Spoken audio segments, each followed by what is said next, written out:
This might be a shock, but tomorrow I'm going to trade in my Tacoma Trailhunter back here for a Rivian R1T 2025. But I'm going to give a list of pros and cons of my Trailhunter before I actually trade it in. So here it is, my 2024 Tacoma Trailhunter in Celestial Silver. I bought this back in September. Let's go over the pros first. So it is the Trailhunter edition. So you get the custom grille here with a bronze Toyota lettering. You have the light bar, and then you have the two fog lights down there that turn yellow or white. We go around the side. You can see that it comes with the bronze wheels, the Old Man Emu suspension. It's lifted, rock slider there. You have the sport rack, I believe that's what it's called. You do have a snorkel here, which sounds pretty cool. It has the automatic tailgate, and then you have this lighting back here that you can actually purchase as an accessory for another Tacoma that's not a Trailhunter edition. Let's go into the rear. Here, let me open it really quick. So the interior is actually pretty nicely designed. You have this yellow stitching on the seat. It's gray seats here. They are not ventilated or they're not cooled or heated. And that's pretty much it for the rear. It's kind of small back there. Let's move into the front here. So the front, you do have the same kind of style seats. These are cooled and heated, both. You have some regular storage here, cup holders in the rear, cup holders in the front. This one comes with the JBL sound system. I can jump in here really quick. Let's see if this looks good. All right, let's let it focus a little bit.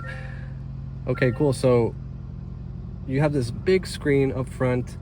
The infotainment, you can actually connect Apple CarPlay or Android Auto to this. That's pretty standard in all Toyota models, I believe, at this point. You do have this camera back here, rearview mirror with the camera. And yeah, that's pretty much it. It's not that crazy in here. I do like that they have physical knobs, which is pretty nice. You can see the ventilated and heated settings there. You do have a lot of settings here because it is the Trailhunter edition. But yeah, we can actually move outside again, and I can start listing out the problems I have with this truck and some of the personal cons I have with it. So let's start off with the first thing that kind of left a bad taste in my mouth. And that was when I first purchased the truck. Before I even had to make my first payment, the transmission completely gave out. There was a recall on the iForce Max engines that basically said that they had to replace the transmission. My truck VIN number was not on that recall, but it was on the bulletin. So they took the truck in, had it for a month, waiting for the part because the transmissions were back ordered already because of that recall. And I had a loaner for like a month during that time, which was pretty annoying after buying a truck this expensive, right? It's like $65,000. So yeah, that was the first thing that left a bad taste in my mouth. The other things are kind of small. I just wish Toyota had automatic folding mirrors. I'd rather have automatic folding mirrors than an automatic tailgate. The automatic tailgate sometimes errors out, and when you have to lift it up manually, it's actually kind of heavy, heavier than a regular tailgate, which is kind of annoying. And then we can go into the rear. So let's talk about storage. So Toyota decided with the hybrid model that all the storage under the seat was going to be replaced with the battery. So the battery is housed down here. Yeah, down here, let me see. Yeah, so it's all housed down here. So you lose all your under seat storage. So the only thing you're really left with is storage behind the seat here. So I can actually lift it back here and you'll see. So that's the only storage you're left with. Now, since this truck does have the JBL sound system, you also lose this side of the storage with the subwoofer. But yeah, that's kind of annoying because if you're coming out of a grocery store and you want to leave your backpack, or coming out of work, going to a grocery store, want to leave your backpack here or your bag or whatever, you kind of have to hide it. And the way I do is I just put this windshield cover over the whole seat and have my bag under here. That way no one can see that there's anything on the floor here. And then my last issue was that the driver's seat is actually pretty uncomfortable for me. And I read on forums that people also have problems with the seat. They buy risers and so on and so forth, but you know, for such an expensive truck, I feel like the seat should be more comfortable. So yeah, I just had lower back pain when I would sit in this truck for a long time, drive it around town, and I didn't like that. Overall, let's close it here. Overall, the truck is very nicely designed. I really like it. It looks mean, but it just wasn't for me. So I'm gonna trade it in tomorrow. I'll do a side-by-side comparison with the Rivian, and yeah, so we'll see how it goes. Here it is. I'll do a more in-depth review of the Rivian once I get home. But yeah, it's pretty nice. Cool, so I've had the R1T for 2 days now. I'm gonna do a quick overview of the truck, and then at the end I'll talk about some things that I'm gonna have to submit a service ticket for to get fixed. But overall, I really like it. Let's get started.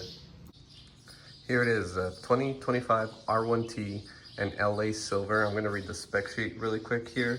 So this is the dual with a max battery, the 22 sport dark wheels, black mountain dark ash wood interior, dark out package, panoramic roof, the utility panel, the tonneau cover V2, and it is also the performance upgrade here.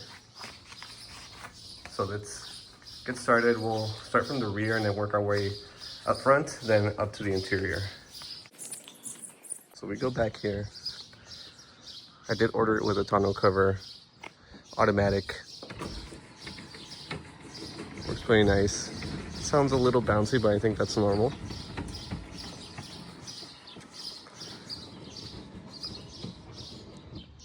Obviously the tailgate drops with the push of a button here. We can look at the back of the truck here. You have your utility panel, which is your compressor, connections there. You have some outlets in here. And that's pretty much it from the rear. Oh, let me, yeah, so you can open this. This is usually where the spare tire goes, but I did not order it with the spare tire. I might get in the future. I'm not planning to do a lot of road trips here, so I don't think it's necessary. I might get a little donut. There we go. So let's work our way towards the side here. Everyone knows about the tunnel here, the gear tunnel. Can show it off a bit. Here you go, a lot of storage in here. You can see that there is a 12-volt connection down here, as well as on the other side. You have an outlet on the other side, I believe. And of course, the little door there that you can actually access the gear tunnel from the interior. Let's close this up.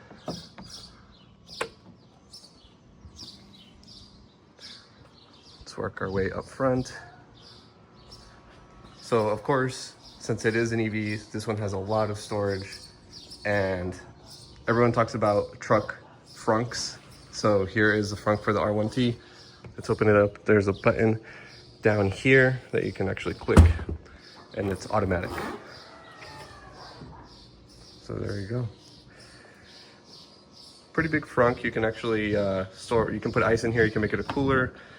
Whatever you really want. They put a plug on the bottom so you can actually drain it. And then this is what the vehicle came with. Charging bag, you have a compressor here, and then a first aid kit that also came with. Now I'm wondering why it did not come with a hook, so I will be asking about that in my service request. But yeah, pretty straightforward. You have a little thing here where you actually can stick this panel so it stays upright, which is pretty nice. Close it up, and I believe that you can also close it automatically, but I'm not entirely sure. There There we go. Yeah, if you just press it, automatically close. Really nice. You don't get that in many vehicles, especially not the Tesla. You don't get that in the Tesla. All right, let's work our way up to the interior. Open up the back. Of course, one of my pain points on the Tacoma was that there was not enough storage. This truck has a lot of storage, which I really appreciate. We can start off here. You can open the bottom, the seat, this one as well. Let's see if I can get it open. Bunch of storage under the seat. A lot of places to put stuff, which is really nice. Close that up. It's very spacious back here. If I sit in, a lot of room. Really like it back here. You have a screen to have heated seats. Mess with the audio here. Lights, Bluetooth, everything. You can actually peel this off. So you peel it off really quick. All right, there we go. Brand new. Cool, this one did come with the audio upgrade. Sounds pretty good. But yeah, the rear is really spacious. I really like that. And it's comfortable too. Let's move up to the passenger side. So you have this wood trim on the inside in black. I kind of wish, so they have a handle up here to get in. I kind of wish that they had a handle here, make it easier to get in. Just a little nitpicky thing there. You have a lot of space down here in the center console. Now, I didn't order the speaker with it, so this is actually more storage down here. You can buy the speaker and replace the storage with that speaker if you want the camp speaker. I think it's a $500 upgrade. So these are charging pads here, so when you put your phones down, your phones will charge. I kind of think this is overkill with the Rivian, but they do have buttons here where you press to open. Yeah, so there's a bunch of storage down here. Yeah, it's pretty deep. And you have some ports, so we can close that up. And then you do not have a glove box. The only place where you can store like paperwork and stuff like that is down here under the driver's side seat. Very small. I don't mind it. You don't store manuals for this car. The manuals are all digital in the system here. So yeah. Let's move over to the driver's side.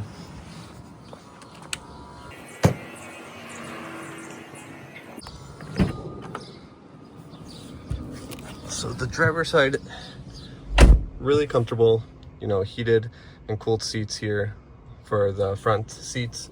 You only have these controls here, just like a lot of other EVs do. And we can actually remove this here. There we go. Yeah. And you have a instrument cluster here in the front. You can actually move this one as well. Nice. Yeah, and that's pretty much it. Very comfortable, very spacious truck. Go ahead and talk about the things I'm going to submit a service ticket request for. A lot of people have been complaining about the door handles making a lot of noise when they open and close. We can actually, I'll give you an example here. I'm sure you can hear it when I close.